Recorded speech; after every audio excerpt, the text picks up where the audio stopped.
आ जाएगा तब निर्णय लिया जाएगा। आदरणीय नीतीश कुमार जी की प्रमुख भूमिका रही है विपक्ष को एकजुट करने में। इंडिया गठबंधन को मजबूत करने में जो अपनी भूमिका निभाई है वो भूमिका है और रहेगी।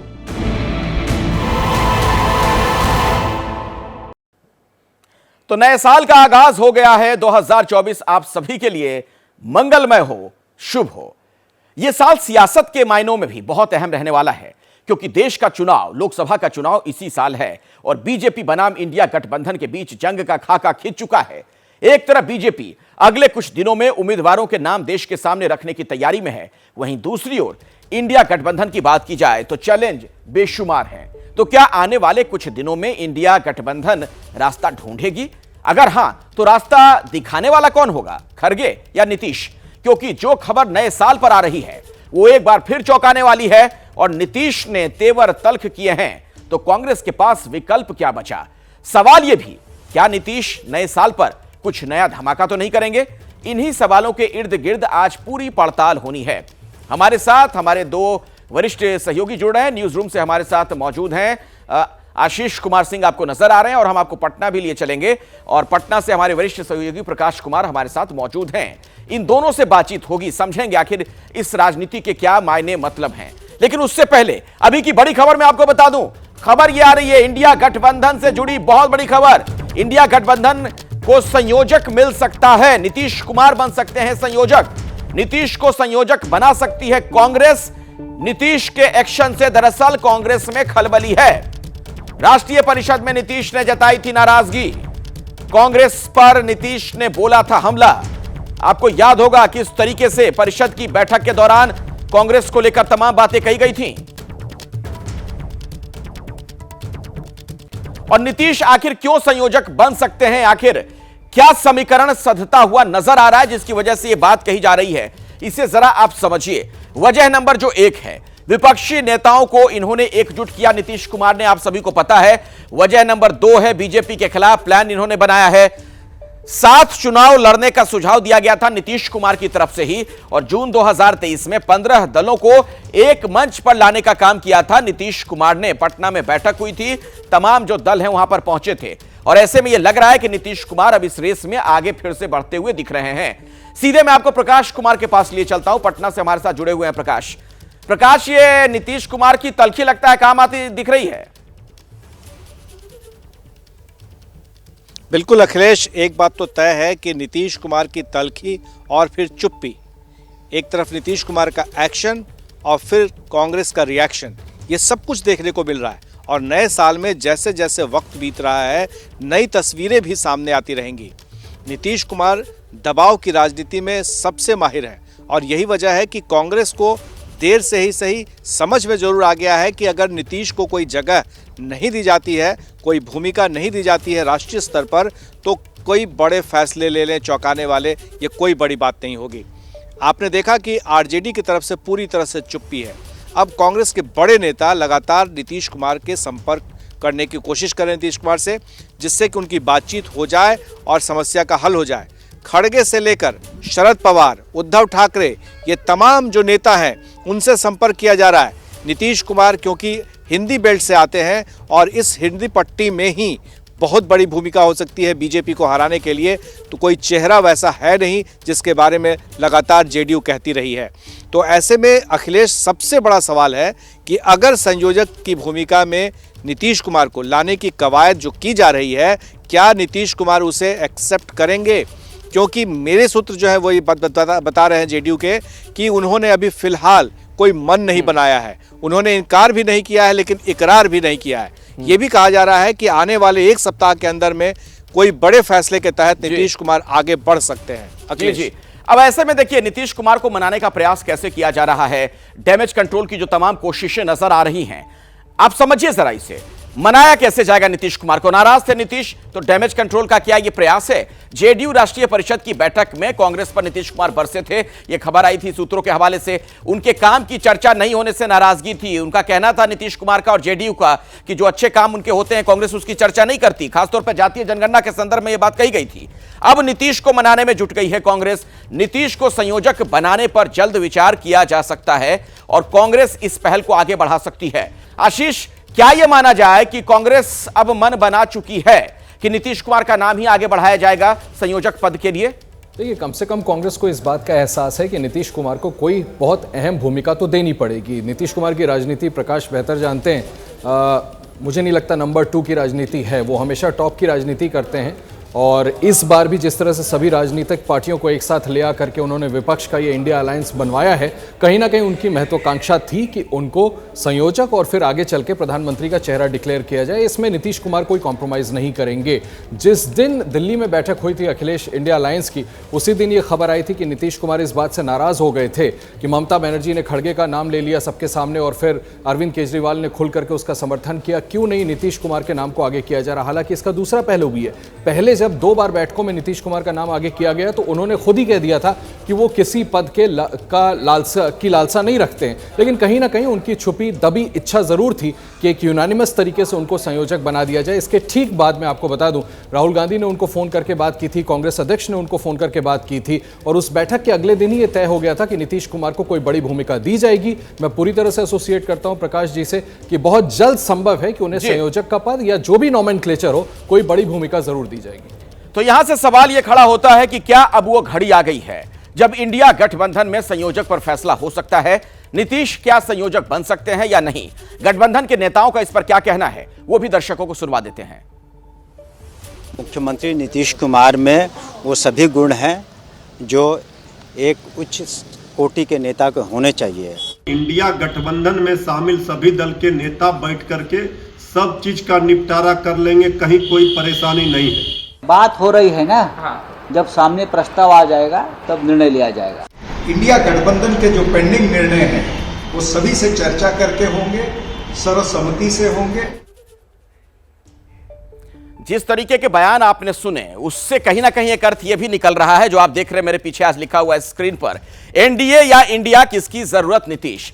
प्रकाश, इसी से जुड़ा मेरा सवाल आपसे है, क्या अब कांग्रेस को इस खतरे का एहसास होने लगा था जिस तरीके से नीतीश कुमार हाल के दिनों में मुखर हुए कि कहीं ऐसा ना हो कि नीतीश बाबू एनडीए का रुख एक बार फिर से कर लें? इसी के मद्देनजर कांग्रेस एक्टिव हुई है, सिर्फ यही मानकर चल सकते हैं हम? देखिए मैं बहुत अंदर की बात बता रहा हूं और वो ये अखिलेश कि ममता बनर्जी डे 1 से नीतीश कुमार का विरोध करती रही हैं और ये भी बातें सामने आई थी कि ममता बनर्जी लगातार प्रशांत किशोर के टच में रही हैं और ये पहला मौका था जब जातीय गणना को लेकर के नीतीश चाहते थे कि इस एजेंडा पर आगे बढ़े। तो आपको याद होगा कि जब दूसरी बार बैठक हुई थी तो उसमें ममता बनर्जी ने मना कर दिया था इसे नेशनल एजेंडा बनाने से और इसके साथ ही पहली बैठक से ही ये बात हो रही थी कि नीतीश कुमार के नाम का प्रस्ताव संयोजक के पद पर आए, लेकिन उसके खारिज कर दिया गया था ममता बनर्जी की तरफ से और बाद में केजरीवाल और ममता बनर्जी एक साथ हो गए थे। तो कांग्रेस की आंख अब खुली है, कांग्रेस को ये लगने लगा है कि ममता बनर्जी और केजरीवाल दोनों ने मिल करके खेल कर दिया है। कहीं ऐसा ना हो कि दोनों के साथ इंडिया में अलायंस ना हो और इधर नीतीश से भी हाथ धोना पड़ जाए।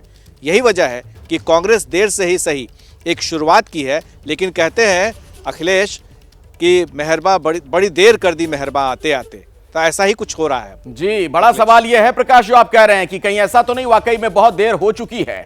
इंडिया गठबंधन की तस्वीर क्या होगी, सवाल यह भी खड़ा हो रहा है। आपके सामने वो तमाम स्थितियां मैं रख रहा हूं।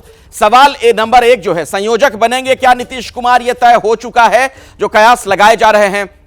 अब ऐसे में पीएम फेस कौन होगा? क्या नीतीश कुमार ही होंगे अगर कन्वीनर बन रहे हैं तो? सवाल नंबर 2, राहुल गांधी की इंडिया गठबंधन में भूमिका क्या होगी? क्या वो प्रधानमंत्री पद के उम्मीदवार होंगे इंडिया गठबंधन की तरफ से?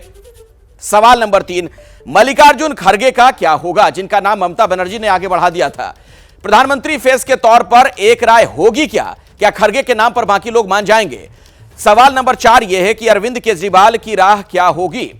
दिल्ली पंजाब में कांग्रेस से क्या वो सीट शेयरिंग के लिए तैयार होंगे? अगर होंगे तो कैसे? सवाल नंबर 5 ये कि ममता बनर्जी की चाहत क्या है, क्योंकि ममता बनर्जी खेला करने में बड़ी माहिर नेता मानी जाती हैं।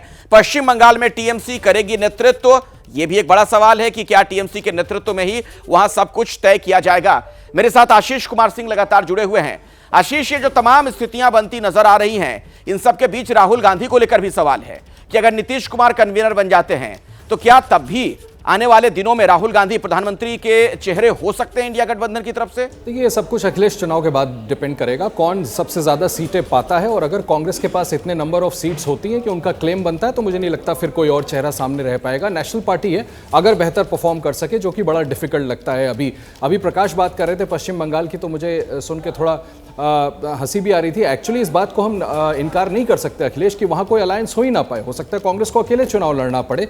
तो ये खिचड़ी जो पकी है इंडिया अलायंस की, जिसमें भले ही कामयाब रहे नीतीश कुमार सबको एक साथ लेकर के आने में, लेकिन इसमें कोई कहने में गुरेज नहीं है मुझे भी कि ये फुल ऑफ कॉन्ट्रडिक्शंस हैं। आप देखिएगा जैसे जैसे हम इलेक्शंस के करीब आएंगे, कई पार्टियां संभव है कि छटकती जाए, और कहीं ना कहीं कांग्रेस को इस बात का एहसास था, और कांग्रेस ये समझती कि बड़ी महत्वपूर्ण कॉन्स्टिट्यूएंट हैं नीतीश कुमार इस अलायंस के। अगर कोई और छोटी पार्टी कल को सीट के एडजस्टमेंट के विवाद के चक्कर में छोड़ के चली भी जाए तो भी चलो एक बार को अफोर्ड कर सकते हैं, लेकिन नीतीश कुमार को मना करके रखना इस अलायंस के लिए बहुत जरूरी है। और इसीलिए मैंने आपसे कहा कि पहले राहुल गांधी ने खुद उनको फोन किया था, और प्रकाश जी ये खबर ब्रेक कर रहे हैं कि ये बात और आगे बढ़ी है और संभव है कि उन्हें कन्वीनर बना ही दिया जाएगा। निश्चित तौर पर हमें भी ये सोर्सेस से जानकारी है कि संभव है कि उनको कन्वीनर बना दिया जाए और इस पर फैसला जल्द से जल्द लिया जाए। लेकिन मैं फिर से दोहरा दूं, यही तो दबाव था नीतीश कुमार का, इसीलिए तो वो नाराज हुए थे, इसीलिए तो वो पार्टी के अध्यक्ष बने, क्योंकि वो चाहते हैं कि उनको चेहरा बनाया जाए, प्रत्यक्ष या अप्रत्यक्ष। अगर कन्वीनर भी बनते हैं तो कल को उनका स्टेक रहेगा प्रधानमंत्री बनने का, अगर इस बात की कोई गुंजाइश बनती है। बिल्कुल सही आप कह रहे हैं।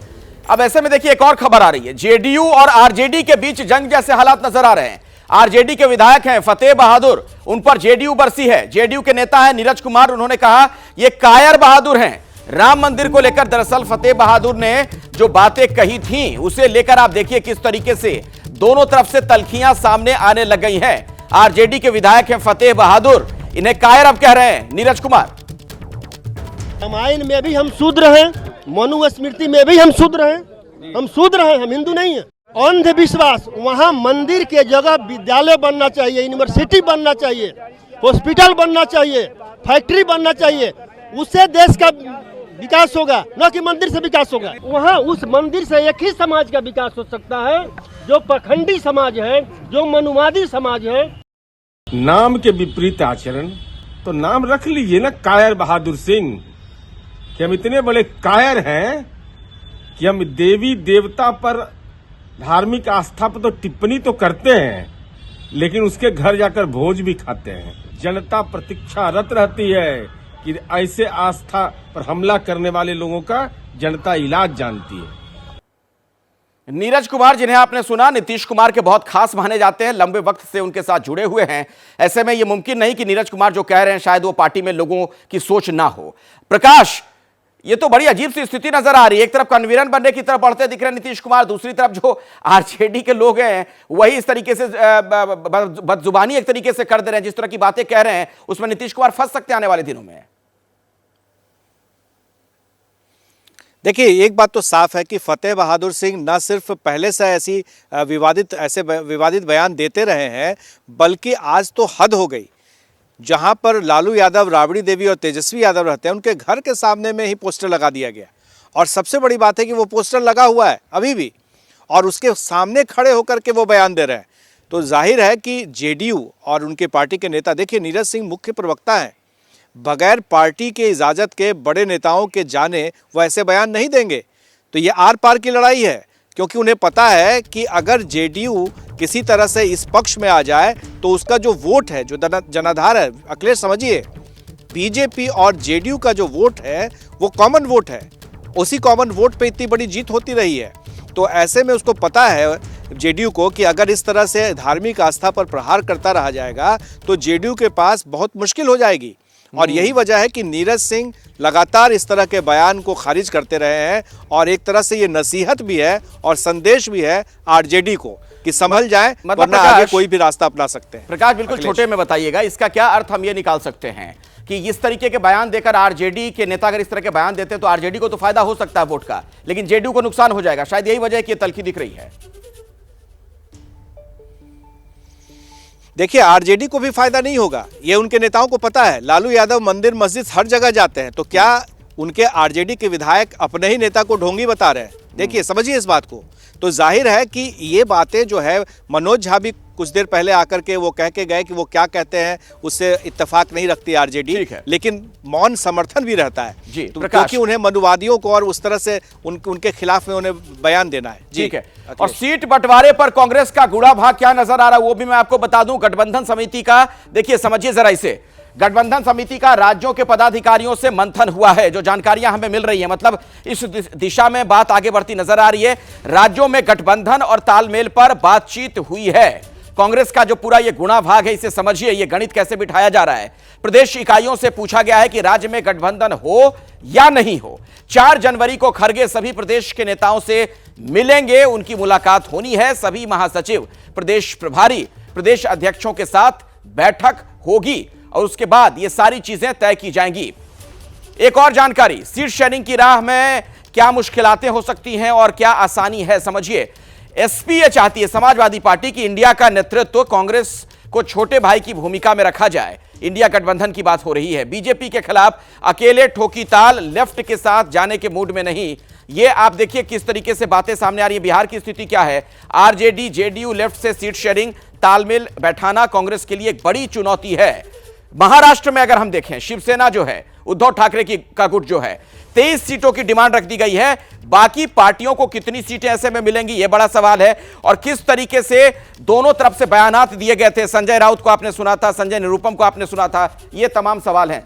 आशीष, ये कैसे हो पाएगा तालमेल? ये आपको लग रहा है कि आसान होगा इतना? नहीं, मुझे तो नहीं लगता आसान होगा, और मुझे लगता है कि ये डिफिकल्टीज आने वाले दिनों में बढ़ती ही जाएंगी। बिहार का आप जिक्र कर रहे थे अखिलेश, आप वहीं से आते हैं, वहाँ पर पहले ही शर्त रख दी गई है आरजेडी और जेडीयू की तरफ से कि 17-17 हम लड़ेंगे, 4 कांग्रेस को और सीपीआई सीपीआईएमएल को मिला करके 2 सीट, और पता नहीं कैसे नेगोशिएट करेंगे। वेस्ट बंगाल में आपसे कह रहा था कहीं ऐसी स्थिति ना आ जाए कि कांग्रेस को वहाँ अकेले लड़ना पड़े। हालांकि अधीर रंजन चौधरी पूरी कोशिश करेंगे कि लेफ्ट और कांग्रेस का अलायंस हो जाए। ममता बनर्जी का वो तेवर लगता नहीं। समाजवादी पार्टी, अखिलेश यादव पहले ही कह चुके हैं कि 8 सीटों से ज़्यादा देंगे नहीं।